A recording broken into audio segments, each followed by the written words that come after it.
Our professional and personal lives are filled with conflict. Disagreeing about project resources, arguing over screen time, debating strategy, discussing if the toilet seat should be up or down. Luckily, communication done right can provide a clear avenue for resolving these conflicts and kerfuffles. Hello, I'm Matt Abrahams, and I teach strategic communication at Stanford Graduate School of Business. Welcome to Think Fast, Talk Smart, the podcast.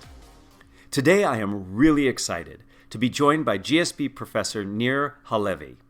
Nir's research focuses on conflict and cooperation, interactive decision-making, and hierarchy in groups and organizations.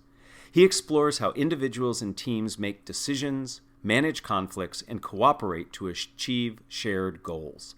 Welcome, Nir. Thank you. It's great to be here. I've had the pleasure of working with you and watching you teach. Your insights and interactive approach really help your students learn. I'm looking forward to learning from you today. Shall we get started? Sure. All right. I'd like to start by asking you to share how you think about conflict and the role communication plays in both initiating and resolving conflict. This is a great question. It's also a challenging one. Communication, conflict, and cooperation are intertwined in a multitude of ways. We can think about answers to your question from at least three different perspectives. First, communication often plays an important role in initiating disputes. Disputes arise when one party makes a claim and the other party rejects that claim.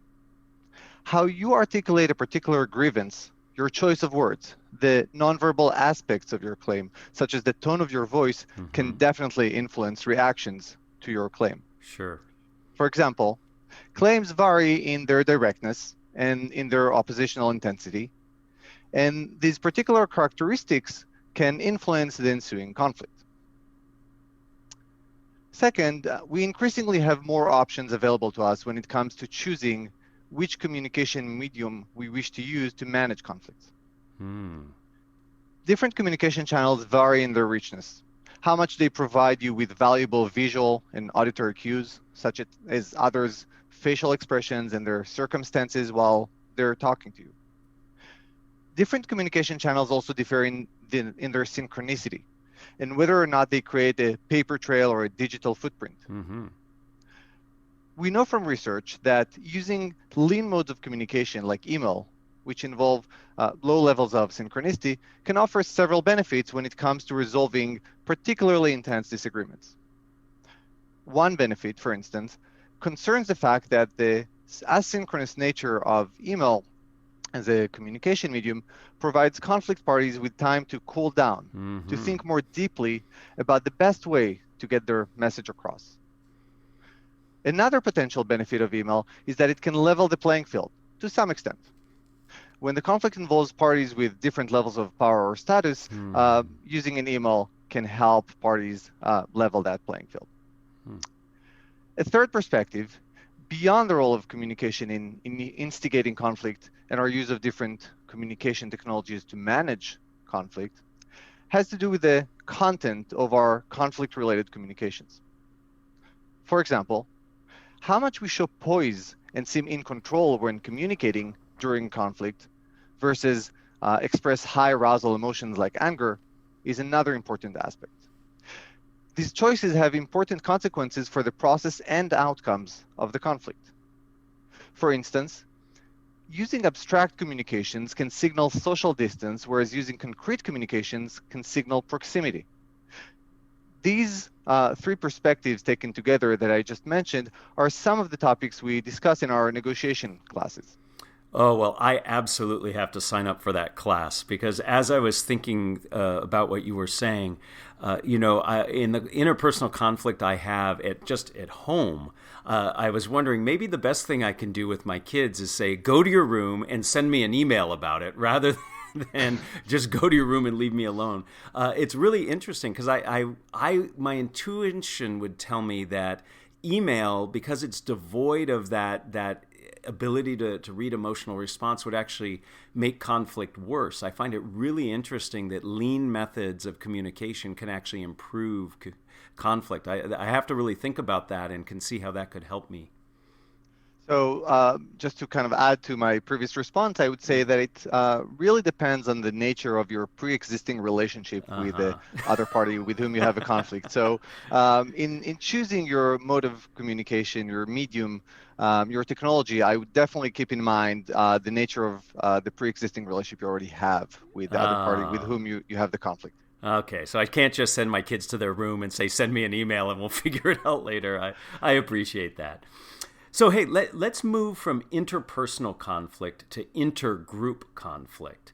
What are some of the things you've learned from your research about the role of communication in intergroup conflict? Thank you for that question. Several research findings come to mind. Let me mention here two projects that I think are particularly timely.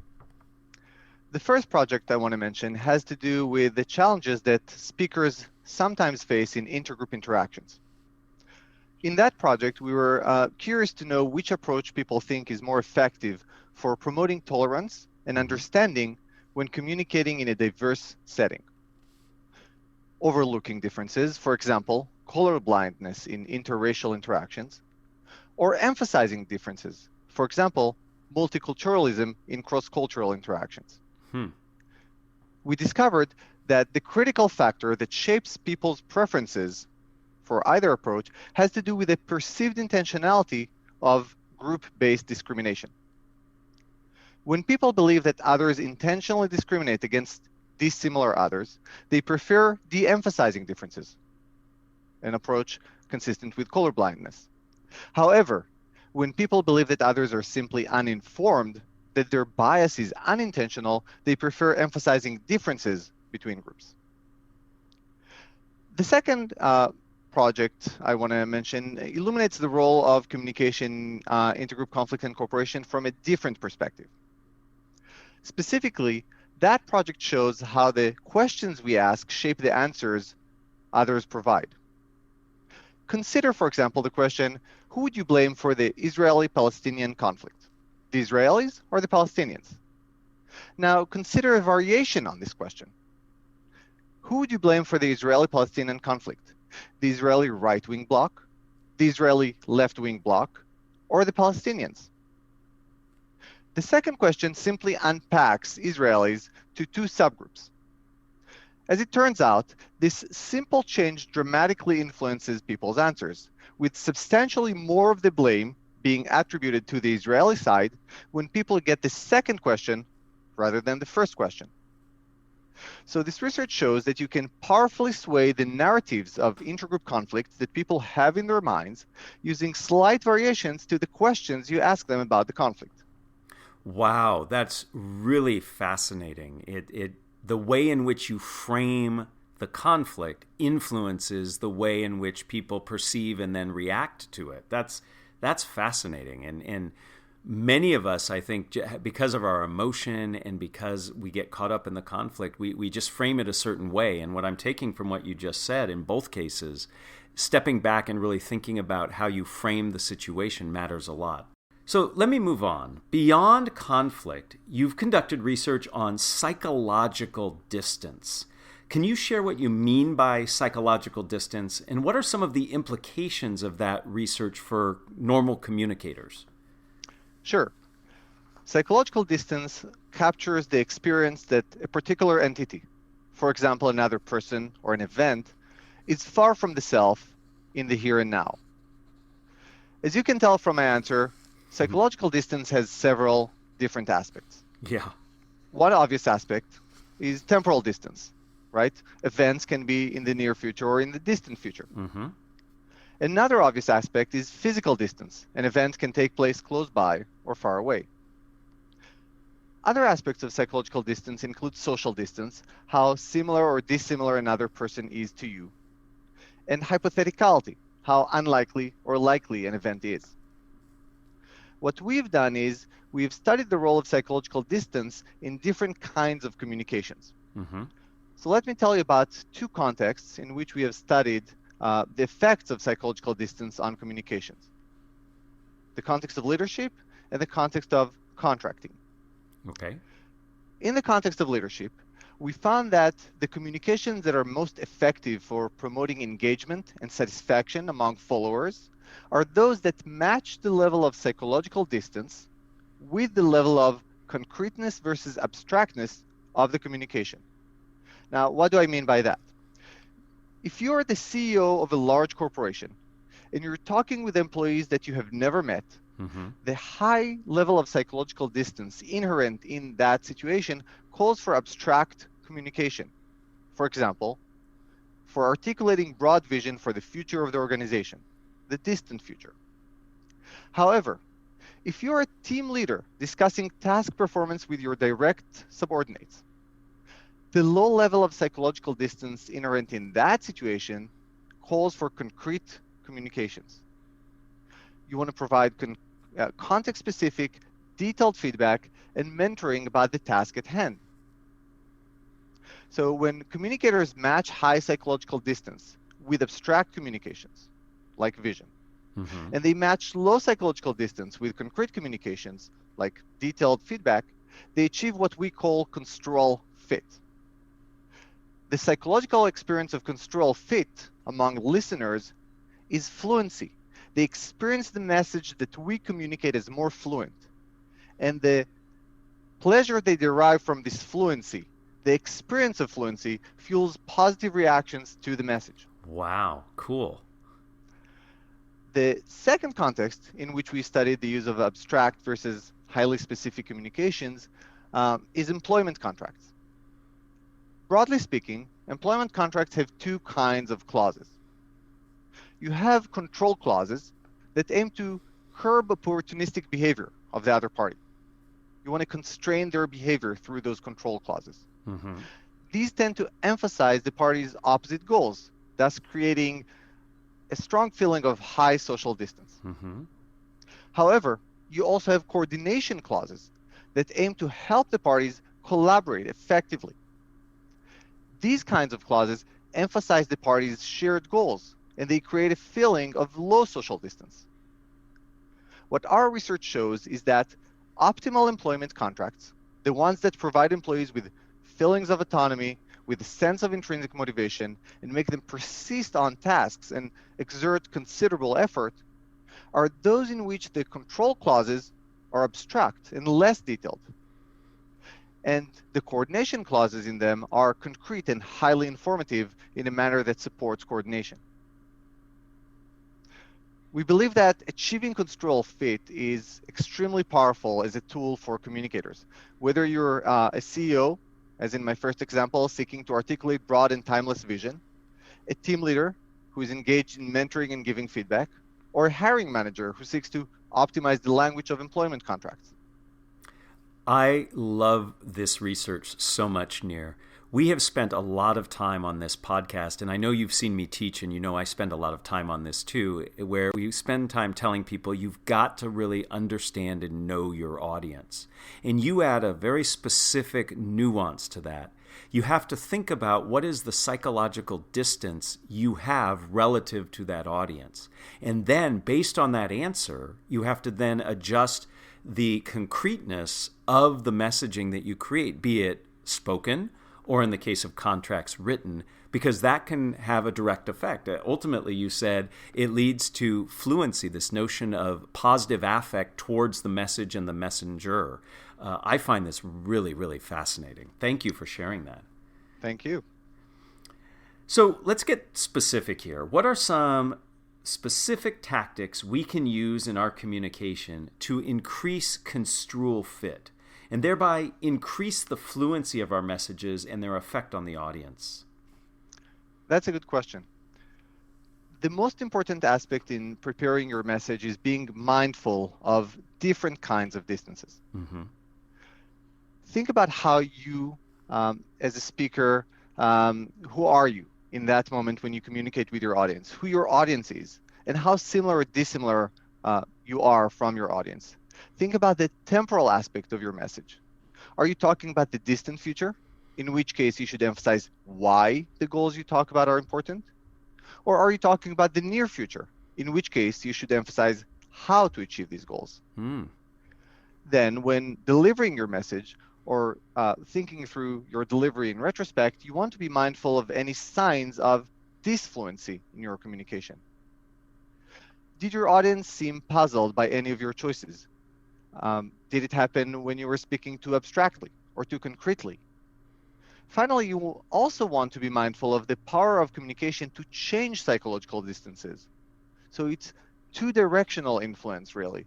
You can make your audience feel psychologically closer to you by sharing a personal story with some detail, for example. I think this is really, really useful. So the piece about just thinking about the temporal nature of it really can matter, because I have worked in my coaching practice and even with my MBA students where people get too tactical when talking about the future. And what you've just shared is, in the future, when the temporal distance is great, you need to be more abstract. And I think that's really important for people to think about. And I really am fascinated by this notion that we can adjust our psychological distance with people through what we say. So telling personal stories, self-disclosure can increase the closeness we have with somebody. And I assume there are things we can do that would also increase distance. So we aren't just victimized by our psychological distance. We actually can orchestrate and architect ways of bringing ourselves closer to or farther from the people we're communicating with. Before we end, Nir, I'd like to ask you the same 3 questions I ask everyone who joins me. Are you up for that? Sure. All right. If you were to capture the best communication advice you ever received as a 5 to 7 word presentation slide title, what would it be? That slide title would be The Power of Repetition. One instance in which the power of repetition became particularly apparent to me was in a meeting I had together with several other GSP faculty with Benjamin Netanyahu, Israel's prime minister. Some of my colleagues asked him a range of different questions, and in his responses, he repeated his main message multiple times in different ways.